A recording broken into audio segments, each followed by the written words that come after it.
In this lecture, we're going to cover the basics of memory. You will have 2 lecture presentations this week. This video on the basics of memory, and then the next video which will introduce the topic of mnemonics. As always, I recommend having your slides in front of you to fill out the blanks as you go. You can also use the notes section to take notes on any comments that I make that are not included on the slides, as well as on the videos. Before we begin diving into the details about how memory works, I first want to discuss why memory even matters. So I want you to consider for a moment, what would life be like without memory? What would be different? How would we function? How would we even know who we are, what we like, who the people in our lives are, what they do, the details about them, the experiences we've had in the past, and skills like cooking, riding a bike, or knowing which bus to take? As you might imagine, memory is central to the development of thinking skills. Thinking partially depends on utilizing past experiences that are stored in our memories. It would be really challenging to grow as human beings if we couldn't remember what we learned yesterday, much less years ago. Memory affects our sense of self, right? Our sense of who we are and what we know about ourselves. It affects our outlook on the world, our beliefs about other people, about society, and it affects our decision-making, our approaches to decision-making, as well as the information we use to inform our decision-making, like how we assess risk and what we might list as pros and cons of various decisions. So what are the basic processes of memory? Those of you who like to pause the recording to watch videos might consider pausing now to watch the video How We Make Memories, or after you have viewed the material on this slide. Of course, you might also decide to wait until the end of recording to watch all of the videos. That is totally up to you and completely depends on your style of learning. So starting off on the left side of the image with encoding. Encoding basically means putting information into memory. And there are a lot of different types of memories, such as acoustic memories, memories for what we hear, visual memories, which are memories for what we see, and semantic memories, memories for facts, memories for generalized knowledge about the world. Semantic memories are interesting because we can't necessarily recall where or how we learned it, we just know that we know it. The type of encoding influences what we remember later, and this will be important when we discuss some of the memory biases and some of the issues with relying on memory. Next is storage. Just like it sounds, storage refers to holding information in memory over time. There are a lot of different types of memory, and we'll discuss many of them throughout this lecture presentation. Retrieval, again, like it sounds, is to retrieve something from memory, to recover information from one's memory. Some information is going to feel more automatic than others. Sometimes we don't even choose to have the memories pop into our minds that do, and sometimes we have to try really hard to remember something. Retrieval can be broken down into 2 broad categories: recall and recognition. To recall something is to retrieve information without much help from retrieval cues. That means basically to come up with the information from your own mind. For example, if you were to be given a short answer question and you had to come up with all of the information to include in your response. Recognition is more about retrieving information with the help of retrieval clues. These are also known as cues or hooks that we'll talk about later. Recognition is similar to taking a multiple choice test. You don't have to be able to fill in the blank, so to speak.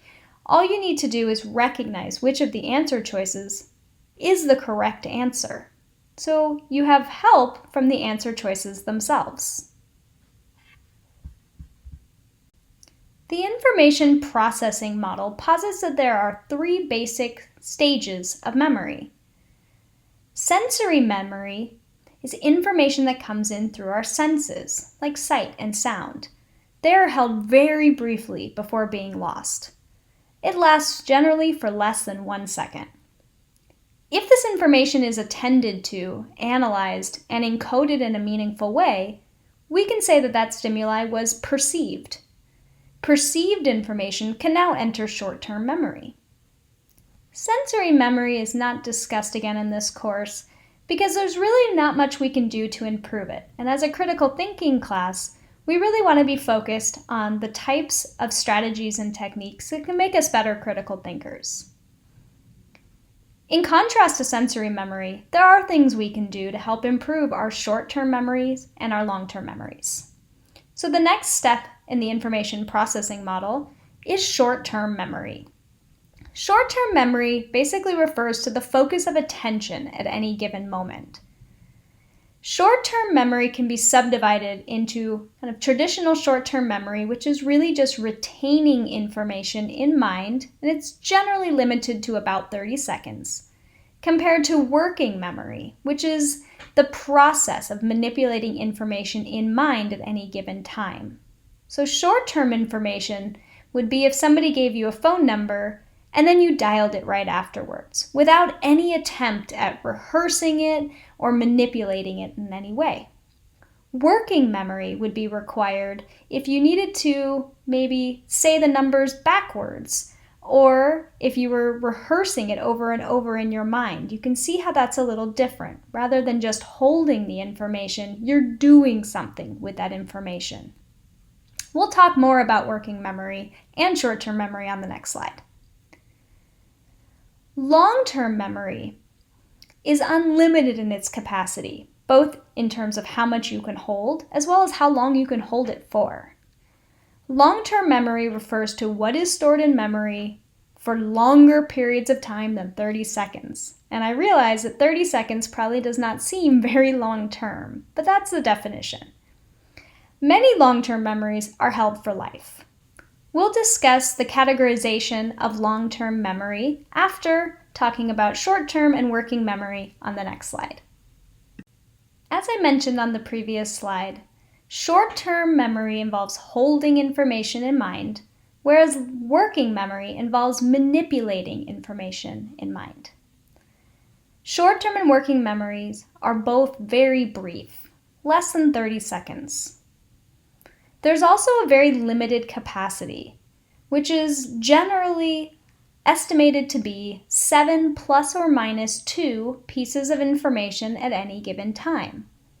7 plus or minus 2 is not the way I would choose to express that range, but that is generally the way it is presented. You can think of 7 plus or minus 2 as being the same as 5 to 9. Chunking is used to reduce the load on short-term and working memory. Chunking helps to reduce information to more manageable chunks, so to speak, to aid memory retention. Now, you might not have been aware of that term before, but you've been using chunking throughout your whole life. We use chunking with phone numbers, social security numbers, and a host of other types of numerical and verbal information. Even sentences, to a degree, are chunks of letters made into words. We have a tendency to reduce complex issues into simple explanations because it helps reduce our load on working memory. Some examples of that would be that truancy is caused by bad parents, or alcoholism is weak self-control. Can you think of any other examples of maybe something you do personally or someone you know, or just as a society, things that we do that reduce very complicated, nuanced issues into black and white explanations or thought processes, basically because it makes it easier on us? As you can imagine, there are a lot of issues with doing this. You'll see on the right-hand side at the top of the slide, there's a picture of a chessboard. Those circles around various pieces represent chunking. Now, I don't play chess, so for me, that doesn't mean much. But if I were an expert chess player, those are chunks of positions for those pieces that are meaningful to an expert player, maybe even to just a pretty good player. So it reduces their load on working memory because they can see those patterns in the pieces. Now I mentioned earlier that phone numbers are an example of how we use chunking. So you can see in the green picture in the bottom left how that works. Imagine how much more difficult it would be to have to remember 10 digits of a phone number if we didn't include those dashes. We even include those dashes in our intonation. Right? I don't say a phone number as 45176254439. I say 451-762-5439. On the blue image to the right, there are some numbers and letters. And I want you to consider for a minute, how easy would it be for you to remember all of that information? Right now, if I took the slide away, could you read it back to me? Some of you might be thinking yes, and some of you might be thinking no. Those of you who are thinking yes probably realize that chunking could help you through. What if I told you that the letters on top wrote out IBM, FBI, TWA, JFK? Does that make it easier? Of course, now it's only 4 chunks of information. The bottom, those numbers probably seem random. What if I told you that it's 9 squared, 8 squared, 7 squared, etc., right? 9 squared, 81, 8 squared, 64, 7 squared, 49, 6 squared, 36, etc. Doesn't that make it quite a bit easier? That is the power of chunking. As the image on this slide presents, we can categorize long-term memory. Long-term memory is first subdivided into explicit memory and implicit memory. And an easy way to remember that is that we tend to be really conscious of our explicit memories. We know we have them and we're aware generally of where they come from, at least broadly speaking. Implicit memories we tend to be much more unaware of, and sometimes completely unaware of. So let's start with explicit memory. Explicit memory is also referred to as declarative memory. That's because it's memory you have access to and can discuss or declare aloud or in writing. Declarative memory is subdivided into 2 major categories: episodic memory and semantic memory. Episodic memory is memory for events in one's own past. I like to think about it as episodes of your life. So an episodic memory would be like remembering what you did on your 16th birthday. A flashbulb memory is a very specific type of episodic memory. And a flashbulb memory is specifically a memory of a really vivid experience, so something that was highly arousing. Flashbulb memories tend to be experienced as really real, and sometimes almost as a flashback. But just because they feel real doesn't mean that they're actually accurate. And we'll discuss this quite a bit in the next lecture. Semantic memories differ from episodic memories in that with semantic memories, we don't necessarily remember actually learning the information. Semantic memories are memories for generalized knowledge, facts that we've learned, information that we've picked up along the way, but again, don't necessarily remember the moment that we learned it. Implicit memories, again, are more unconscious. Some people refer to it as retention without remembering. Implicit memory can be subdivided into 3 major categories. Procedural memories are memories that involve information for how to do things, right? To perform procedures, for example. Procedural memories, unlike declarative memories, are usually very difficult, if not impossible, to put into words. Think for a moment about how you would tell somebody how to ride a bike using only your words.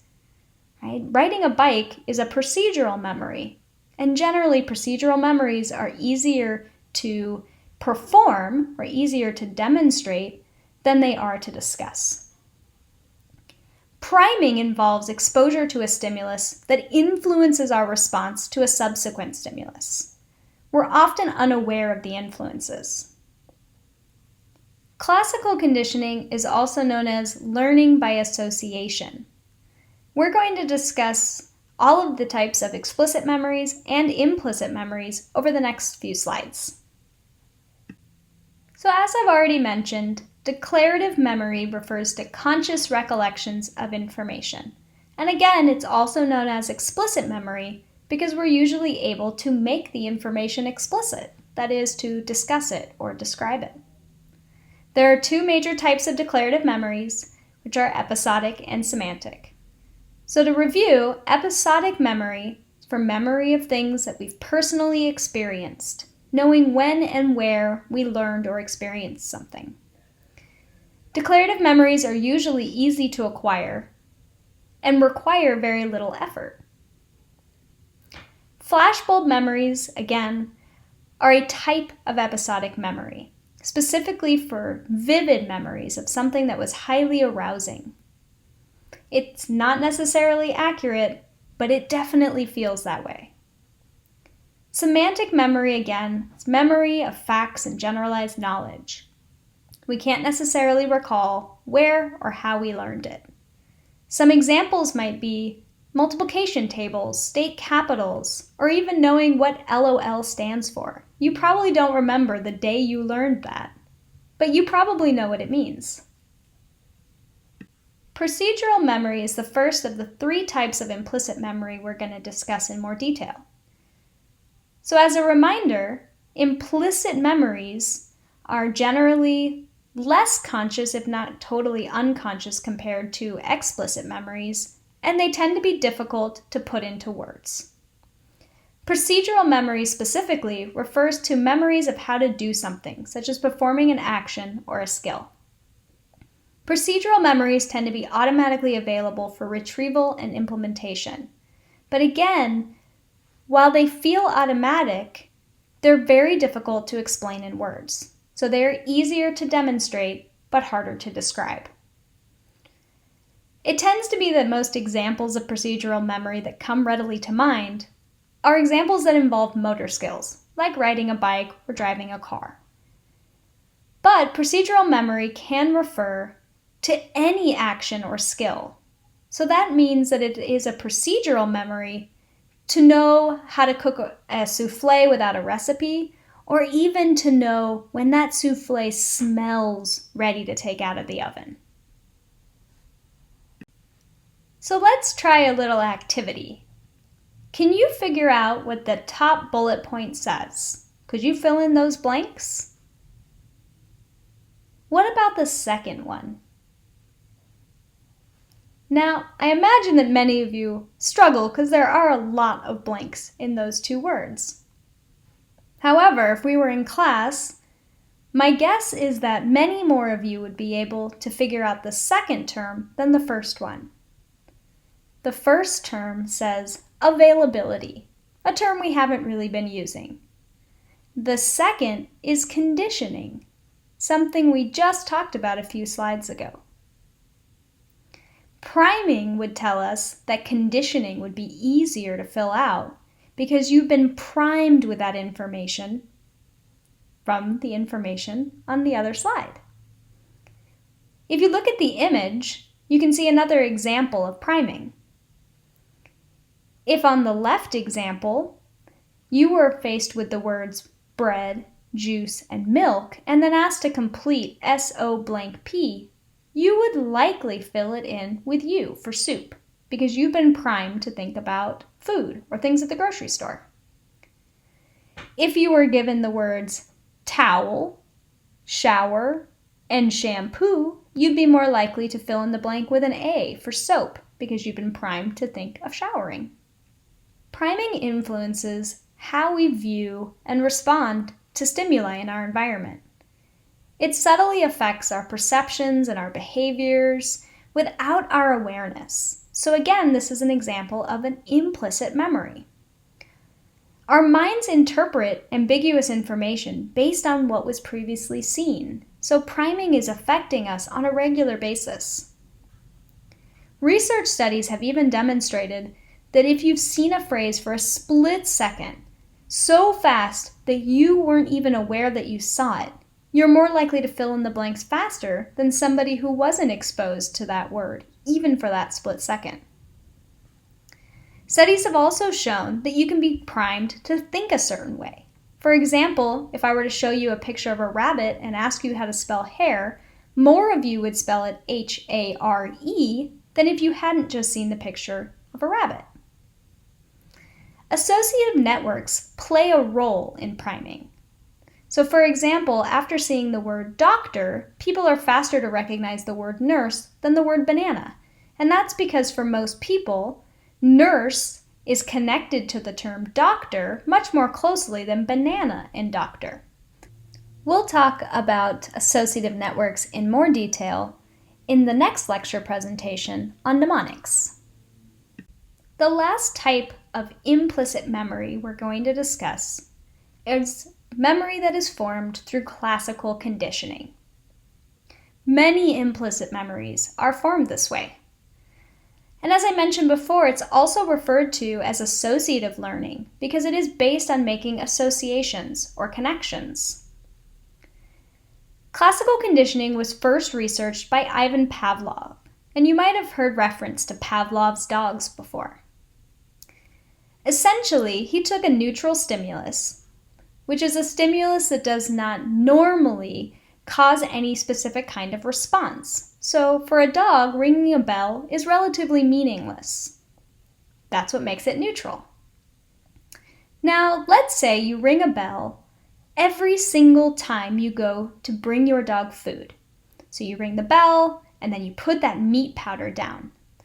The dog is super excited because dogs are born with a natural response to the smell of meat, and that is to drool or to salivate. So the unconditioned stimulus is the meat powder. We don't have to teach a dog to respond to meat powder with salivation. It does it naturally. The unconditioned response is to salivate. Again, we're not conditioning the dog to salivate to meat powder. It is its natural response. It is unconditioned. The conditioned stimulus is the bell. Now, it was once neutral, but after repeated trials of ringing the bell, presenting the meat powder, ringing the bell, presenting the meat powder, eventually the dog learns that when it hears the bell, meat powder is coming. This has now become the conditioned stimulus. You have taught the dog to associate the bell with meat powder. Therefore, once it is a conditioned stimulus, the dog will respond with the conditioned response, which is salivation. It knows that that bell means that food is coming. Now that's one example of classical conditioning. What else have you learned to associate in your life? Maybe it's exercise with feeling good or feeling bad. Maybe it's medication with certain outcomes. You associate taking medication with having a stomach ache or a headache, or maybe you associate it with feeling better. You can imagine how those associations affect the way that you approach different situations and people in your life. One story I have about a classically conditioned response is when I was 12 and I had appendicitis. I didn't know it yet, and I ate at hometown buffet with my family, and I just felt really nauseous and sick to my stomach. Again, unbeknownst to me because I had appendicitis at the time. And from that day forward, anytime I see a buffet, I immediately feel this tinge of nausea. Of course, I know where it comes from at this point, but it doesn't change the fact that I'm not particularly excited about the idea of eating at a buffet restaurant. Another example of classical conditioning takes us back to Nazi Germany. At this point in history, the goal was to associate Jews with rats. So this is an example of how classical conditioning can actually be used as a form of subliminal messaging. What they did in this time was they tried to create advertisements and commercials, mind you in black and white, that connected Jews with rats. There are some really interesting videos that you can YouTube if you're interested in seeing what this looks like. In a research study, They wanted to test if this would have an effect, and so they flashed words on the screen, including rats and star, for a short enough time that participants didn't even recognize that they were seeing it. And again, completely unaware that this experience even took place. Then they flashed a picture of a pretend politician. Participants rated politicians along several dimensions, including competence, honesty, positive feelings, and disgust. When rats was the word that was flashed before the picture, participants rated the politician more negatively than in the other conditions. This suggests that negative subliminal messages can make viewers feel more negatively about the stimulus that follows it. This concludes our discussion of the basics of memory. Please make sure that you view the lecture presentation on mnemonic devices this week as well.